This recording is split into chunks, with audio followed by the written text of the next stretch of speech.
SUV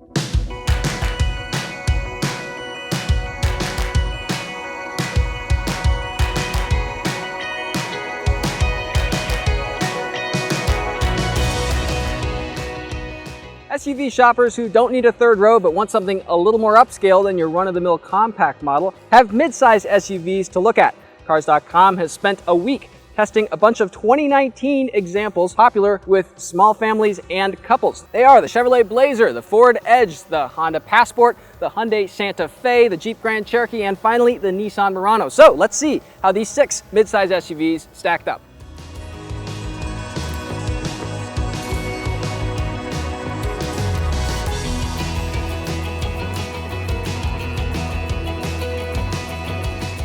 So we've been testing these 6 SUVs all week. We've evaluated everything from measuring cargo space to evaluations of drivability and so on and so forth. And we've added up all the scores, and in 6th place, that's the last one, is the Jeep Grand Cherokee. Brian, tell me what you think about the Grand Cherokee, why you think it's in 6th place. It mostly comes down to the age of the model. It's not as up to date as some of the others. The safety features are still optional, and it just is sort of priced out of being competitive as well. We should mention it was the most expensive vehicle in the test, right around $51,000, $52,000. Well, and I think not only was it the most expensive, but at that price, you're only getting the middle of the line of a Grand Cherokee. The rest of these were basically the top model. Yeah, there were definitely some things that stuck out in terms of areas that the Grand Cherokee lost in, but it was really more of kind of a death by 1,000 cuts. I mean, it just placed a little below average in a whole bunch of the 17 categories we ended up evaluating. One of the ones that really scored lasting was our car seat evaluations. It was just really hard to get to those latch anchors in the second row, really hard to easily install those seats. We also only observed 22.2 miles per gallon in our 200 mile or so mileage drive of this vehicle, essentially tying for last place with the Chevy Blazer. It also tied the Murano for last place in noise levels. There wasn't a wide range of noise rankings among the competitors, but the Grand Cherokee did make a little more tire slap noise over bumps. It also has a weird sort of low frequency hum to it that, especially after being in all these cars consecutively, sort of stands out and can kind of grate on you and sort of give you a little bit of a headache as you're driving along. What also stood out, but not so much in a positive way, was it didn't do as well in cargo scores. It didn't do as well in rear seat comfort and some other things. It was clear, being an older vehicle, it also wasn't as efficiently packaged as some more modern vehicles are. Automakers have gotten much better at getting space inside a given size or footprint. It did have some things that it was good at. Obviously, prodigious off-road capabilities, pretty good user interface in terms of just things that controls falling where they're supposed to fall and kind of the touchscreen working the way it was supposed to work. Was there anything else that really stuck out to you as things the Grand Cherokee did well? Well, the multimedia system is one of the best, shared with other FCA vehicles, but that stood out to me.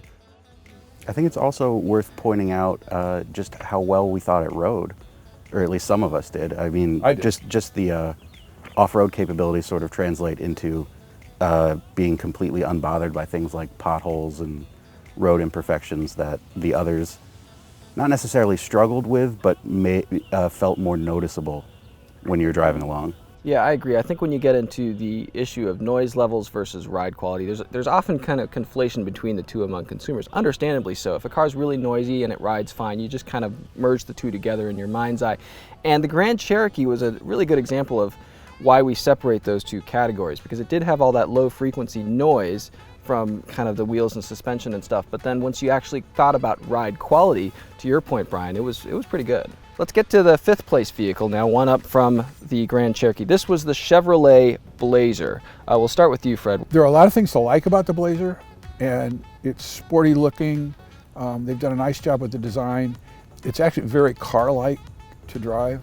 Where it fell down for us, I think, is that at that price, you still didn't get safety features that you'd expect to have. You know, it was $49,000 roughly, but you didn't have adaptive cruise control. You didn't have automatic emergency braking. And then the second thing that brought it down, again in relation to the price, is that the materials are nice, but not as nice as perhaps you're expecting. And when you get in the back seat, they really drop off. Yeah. I agree with Fred on the materials quality, on the packaging for the price, but one other thing that stood out is just the cramped feeling in the back seat. It's got a really high belt line and very small windows, and with a dark headliner as well, you can sit back there and feel like you're in a much smaller vehicle. The seat seemed curiously low to the floor, so your knees were kind of elevated, and usually what you get in exchange for that is at least a lot of headroom. And in our vehicle, which had a panoramic moonroof, which typically does get rid of some headroom, many of these cars had panoramic roofs though, it was the only one that really stuck out to me as a car that didn't have enough headroom for me. That said, I really enjoyed how the Blazer drove. Our test car had 21-inch wheels, gigantic wheels. I think those were the biggest wheels of all the tested vehicles. And biggest tires. And biggest tires. And because of that, it was very firm. I mean, it just kind of slapped away at a lot of the bumps, just kind of jostled you around. The isolation wasn't great, but in exchange for that, you got a car that was pretty fun to drive. Oh yeah, we were talking yesterday. Which one would you grab the keys for if you just wanted to take a drive? That would be one of the first ones I'd grab, with all of its shortcomings aside, simply for the powertrain, for the power of the V6, for a very well-behaved transmission, a nice firm chassis that, if you're actually driving to have some fun, is very good. Yeah, it actually seemed to display a bit of almost rear-wheel bias, especially in sport mode, where you could actually push it around corners without a lot of understeer keeping you from getting around. And I think that car-like ride definitely helped with that as well. Yeah, I mean, I think when you get into these cars and you really throw them into corners, I don't think many consumers are going to be doing this, but there's certainly a relationship between what we journalists will call push, where the front of the vehicle kind of starts to swing out wide as you're going through a corner, and acceleration, especially as you're coming out of a corner. And in my notes, 4 of these vehicles all pretty much exhibited that because they were kind of front-wheel drive based systems, and so is the Blazers. But the Blazers is really good at kind of distributing some more power to the rear so that you just didn't get as much of that understeer that you were talking about as you're just kind of wheeling it hard through a corner. And Fred, that 3.6 liter engine from GM, clearly the best engine in this group. I think this was the quickest car by a substantial margin. And it was nice that it worked well. It played nice with the transmission. I mean, you often get a car that has potentially a good engine but kind of a wonky transmission that doesn't kick down that quickly, or a car that has a really good transmission but kind of modest power. And it was nice that the Blazer had both. They had both, and the transmission ratios were nicely fitted to the power curve of the engine as well. Unfortunately, for the Blazer, you paid for it. Yeah, you paid for it. Unfortunately for the Blazer, it didn't make a lot of sense from kind of the left side of your brain, where it was a lot of money. It was missing some really critical safety features, and it just didn't add up in terms of the overall package. Well, when I was thinking of paying for it also, it was tied for lowest in gas mileage. Right, yeah, 22.1 That miles said, the spread in all of these wasn't huge. So, you're at 22 and change, and the best, car was 26. So the spread wasn't enormous, but it was at the bottom end. Next up, in 4th place, was the Nissan Murano. And I think it's fair to say this caused a little bit of controversy among judges. Some liked it more than others. It's worth mentioning that in a recent midsize SUV comparison that Cars.com did a few years back, the Murano was actually the top vehicle.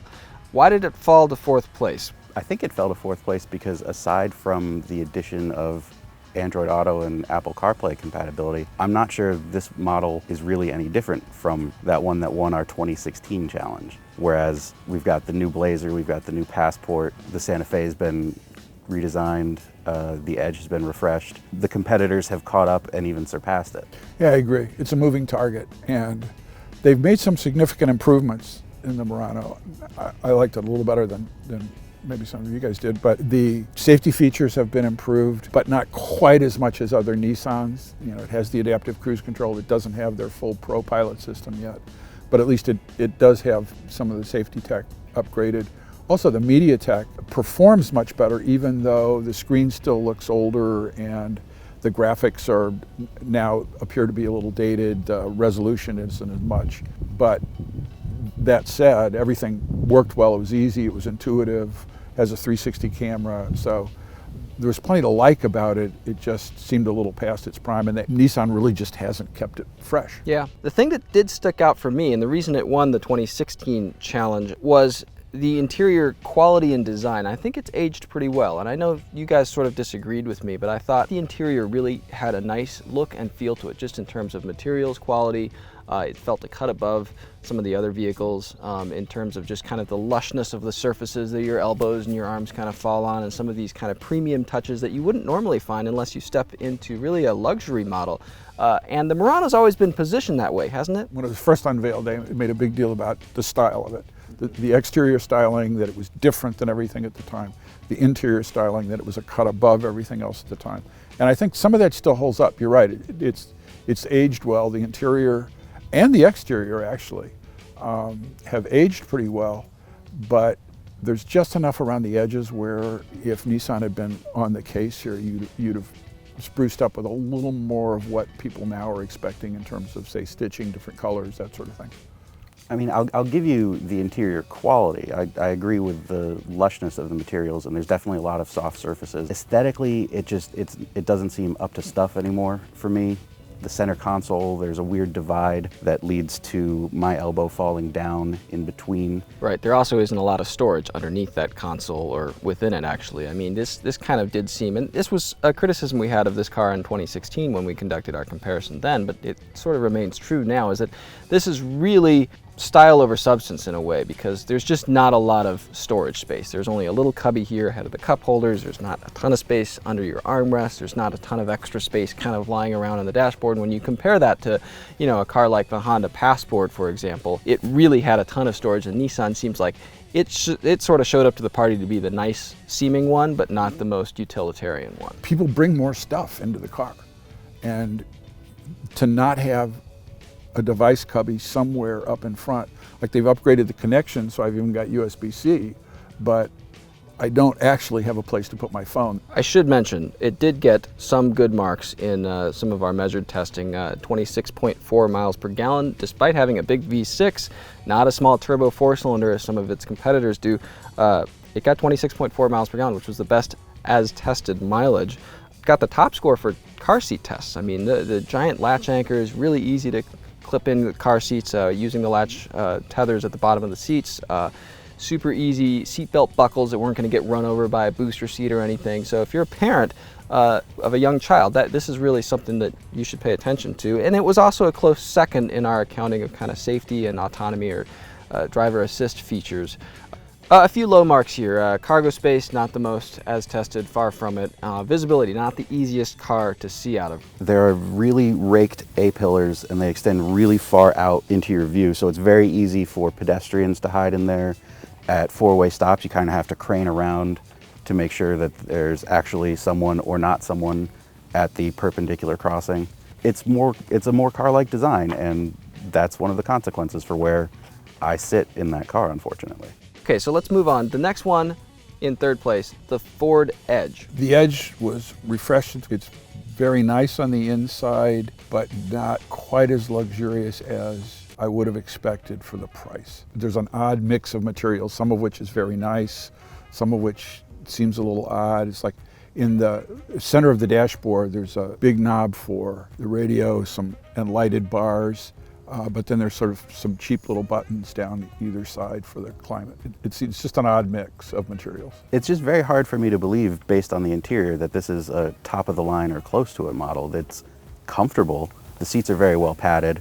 I felt very comfortable driving it, but it almost feels like a rental car level interior. There's, in the center stack, just a lot of empty negative space where you could have consolidated the buttons and made it a little more pleasing to the eye, added a little bit more storage, but at the same time, it's very ergonomically friendly, very easy to use, so it does okay. The Edge struck me as sort of the opposite of the Jeep Grand Cherokee, which if it won, the Jeep Grand Cherokee kind of lost sort of in a whole bunch of categories gradually. And the Edge only won 2 categories, but it was above average in pretty much most of the rest of the categories, which is why it ended up placing pretty well in the comparison. A couple things it did very well in safety and kind of driver assist features. It was the only car in this test with low speed lane centering steering, which is one of those features that across pretty much all cars now is really proliferating. Nice to see that Ford had it. And the front seats, they were pretty comfortable. I like the look of them. I like the stitching in them. They were a little bit narrow for me. However, They had more control, particularly on the passenger side, in terms of power lumbar, which nobody else had on the passenger side, and so on. It was easy to get a comfortable position in the car. It also was the most car-like to drive, I think, of the bunch. It seemed like, you know, almost a station wagon. We don't have those anymore. But was it at the top of anything? No, but was it pretty good at pretty much everything? Yeah. I thought it drove fairly well, fairly car-like. For a while we were discussing if the Turbo 4 seemed a little overmatched with the heft of the car, and it's adequate. It gives you enough power to get going. You don't feel like you're going to be stranded in passing maneuvers or merges. But could it use a little more power? Yes, and they do offer the more powerful ST version, but that wouldn't really be a one-to-one comparison with any of these other models. So, yeah, this was one of the some cars in the test that had a 2-liter 4-cylinder turbocharged engine, which is a very common engine by that spec across the whole auto industry. And the cars with legitimate V6 engines, you know, big 3.5-liter V6 engines, really kind of separated themselves, I think, and just in terms of overall distribution of power. When you got on the gas, there'd just be a lot of robust oomph off the line in a lot of these other cars, and in the Edge, as well as in the Hyundai Santa Fe, which we'll get to in a bit, both of these had 2-liter turbo 4-cylinder engines, and they just seemed a little peaky. They seemed like it wasn't quite as bad as to name, you know, this is turbo lag or something. It just didn't seem like there was a lot until you got going. I didn't think there was a serious lag in the Edge, certainly not as much as the Santa Fe, but it's there. The other point to make in those is the payback and mileage. If you take advantage of the turbo, you actually don't get great mileage. I mean, we had V6s that got less than the 2.4s, but also that got better. They fell in the middle. Right. So let's go to a car with a big V6. The Honda Passport. The Passport topped 3 categories outright. I mean, 2 of them by a landslide. It turned out pretty well.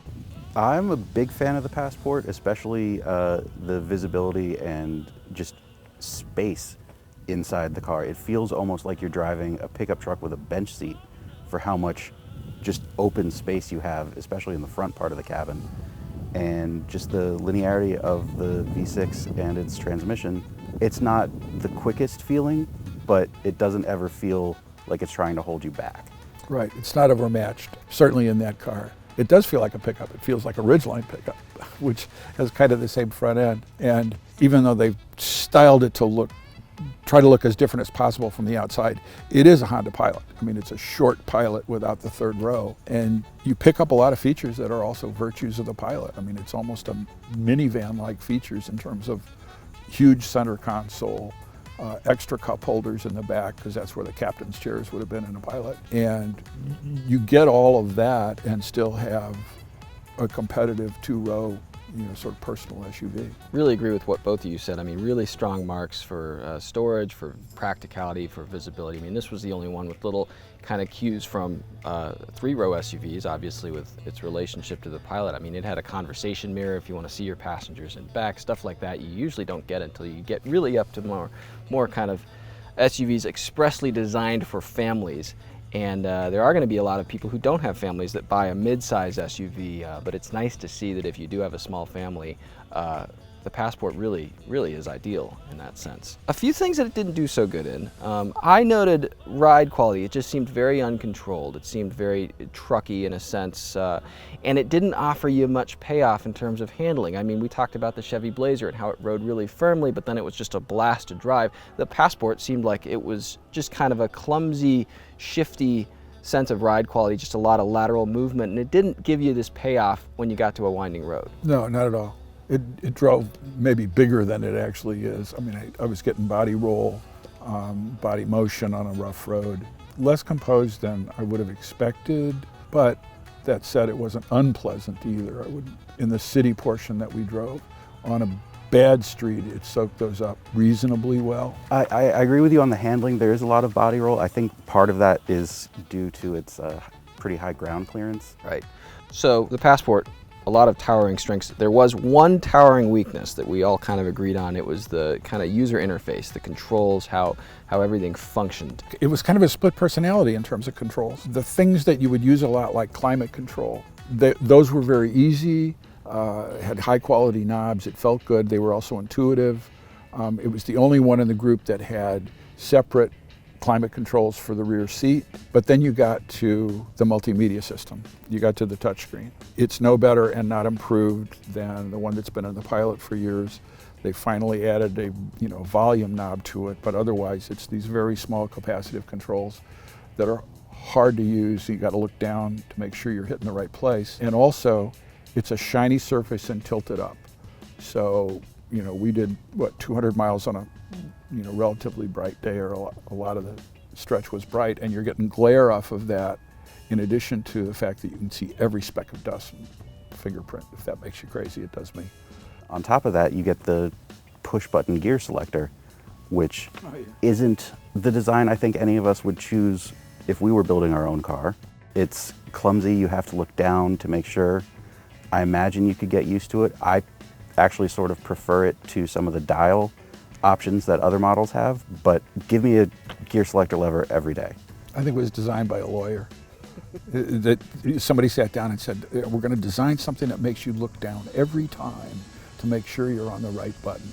And you do. And I never quite get used to it.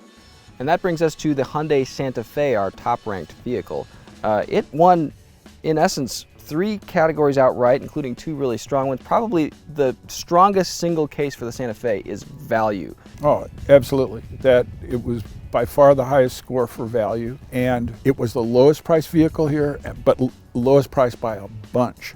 The spread between the Santa Fe, which was all in, everything you could get, and the Grand Cherokee, which is kind of the middle of the road Grand Cherokee, was, more than $10,000.